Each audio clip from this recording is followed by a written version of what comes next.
හබරලා ගිය දොරක්. රසවතුනි අපි කලින් මේ කටකලුව ගැන දාපු වීඩියෝ එකට ඔබේ අදහස් විශාල ප්‍රමාණයක් අපිට දාලා තිබ්බා කමෙන්ට්ස් විදිහට. ඒ සියලුම කමෙන්ට්ස් අපිට ඊටාම වටිනවා. පොසිටිව් වේවා, නෙගටිව් වේවා, ඒ සියල්ලටම අපි ඊටාම ගරු කරනවා.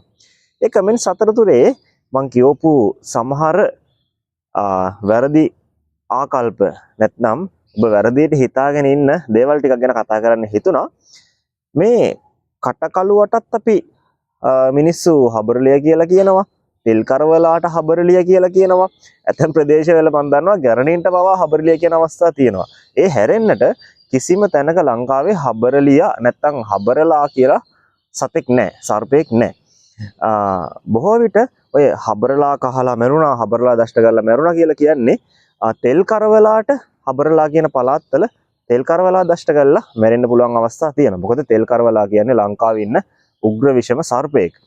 ඒ ඇරෙන්න හබරලා කියලා සර්පයෙක් ලංකාව ඇතුලේ නැහැ. ඒත් එක්කම මේ කටකලුව ගැන කතා කරද්දී බොහෝ දෙනා විශ්වාස කරනවා නැත්නම් අර කමෙන්ට්ස් වල තිබ්බ කටකලුව හැදෙන්නේ මේ ගැරන්ඩියයි ණයයි එකට එකතු වෙලා. නැත්නම් ණයයි දිය ණයයි දිය බරියයි එකට එකතු වෙලා කියලා. කොහෙත්ම නැහැ. ඒක කිසිම විද්‍යාත්මක පදනමකින් තොරව තියෙන මිත්‍යා මතයක්. කිසිම වෙනස් විදිහේ සර්ප වර්ග දෙකක් එකට එකතු වෙන්නේ නැහැ.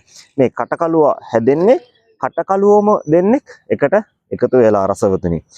ඉතින් මෙන්න මේ වගේ බොහෝ මිත්‍යා මතත් එක්ක තමයි මේ සර්පයින් ලංකාව ඇතුලේ ජීවත් වෙන්නේ. මෙන්න මේ මිත්‍යා මත නිසාම මේ සර්පයින් මරුම් කරවාර අනන්තයි. ඉතින් ඔබට අපි හැමදාමත් කියන්නේ මේ මිත්‍යා විශ්වාස වලින් මිදිලා කාලීන තොරතුරුත් එක්ක මේ සර්පයින් ගැන ඉගෙන ගන්න. ඒ විදිහට ඉගෙන ගන්න තමයි මේ වීඩියෝ පට ඔබට මේ විදිහට හර්බල් හවුස් අපි අරගෙන එන්නේ. ඒත් එක්කම රසවතුනි කියන්නට ඕනි මේ සර්පයින්ගේ විස්තර ඉතිහාසයට වඩා දැන් වෙද්දි ගොඩක් යාවත් කාලීන වෙලා තියෙනවා. ඒ යාවත් කාලීන තොරතුරු තමයි අපි ඔබට විශේෂයෙන් අරන් එන්නේ. මටත් වඩා ප්‍රවීණ වසර ගණනාවක් පළපුරුද්ද තියෙන මේ සර්පයින් හැසිරීම පිළිබඳ පළපුරුද්ද තියෙන සර්පයින් ගැන අධ්‍යයනය කරන විශාල පිරිසක් හර්බල් හවුස් එක අපිත් එක්ක අපේ පිටිපස්සෙන් ඉන්නවා. ඒ සියලුම දෙනාගේ උපදෙස් මත ඒ සියලුම දෙනා ලබා ගන්න තොරතුරුත් එක්ක තමයි අපි මේ තොරතුරු ඔබ වෙත අරගෙන එන්නේ.